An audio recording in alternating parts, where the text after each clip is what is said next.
You're so lucky that if you're here on Tsuut'ina, it's fantastic for producing really high quality honey and a lot of good honey.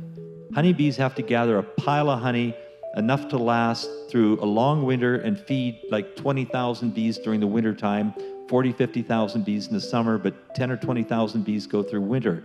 And they each have to eat all winter long. That's why bees make so much honey. We kind of have a deal with them. They make more honey than they actually need. The honeybee colony can make 200 pounds of honey. They need about 100 for themselves. Other 100 pounds of honey it's perfectly fine for us to take it. In fact, if we don't, the bees might end up swarming and we would lose some of the bees. So we do them a bit of a favor by taking off the extra honey.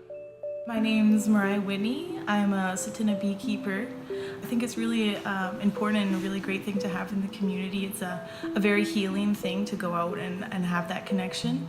Hi, my name's Todd Bigcrow. I'm one of the beekeepers for Tsuut'ina Nations. This is my second year being a beekeeper. You know, we're losing our honeybees, so this is a good way to keep them going. Place this in the hive. Then I can add more honey supers on top. That guarantees that my brood and queen is down here and all the honey is up here. Encourages the bees to build the comb, following that fingerprint. The natural world dictates everything. And I like to think that this is what these bees are saying. We're here to teach you. We're here to teach you things about living together.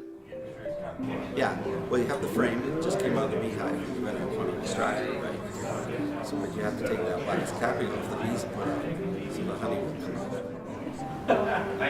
Okay, is it on the screen up there? Oh, yeah. Okay. Hello. You've got about 50 people that you're going to be talking to. So Ron provided me this map down for your location near Calgary. Lots of wildflowers, lots of clover. Or there's very little wheat. There's probably very little canola in there.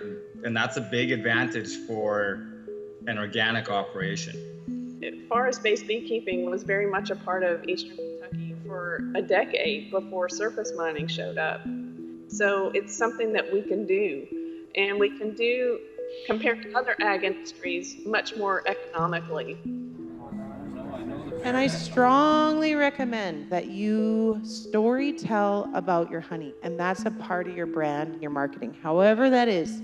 How do you go around and watch these people beekeeping, telling their journey? Because that's going to increase your price of honey from $14 a pound to $22 a pound, and then be able to make money, become self-sufficient, and then also, you know, be able to give more honey away for free too. But I would love to see every First Nation involved in a cooperative that sells First Nation generated honey.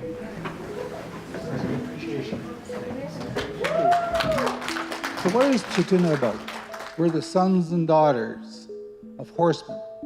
We are the sons and daughters of warriors who ride their father's magic horses made of clouds and wind through the prairie darkness led by the stars to the great rivers. We all have to be tied back to where we all came from.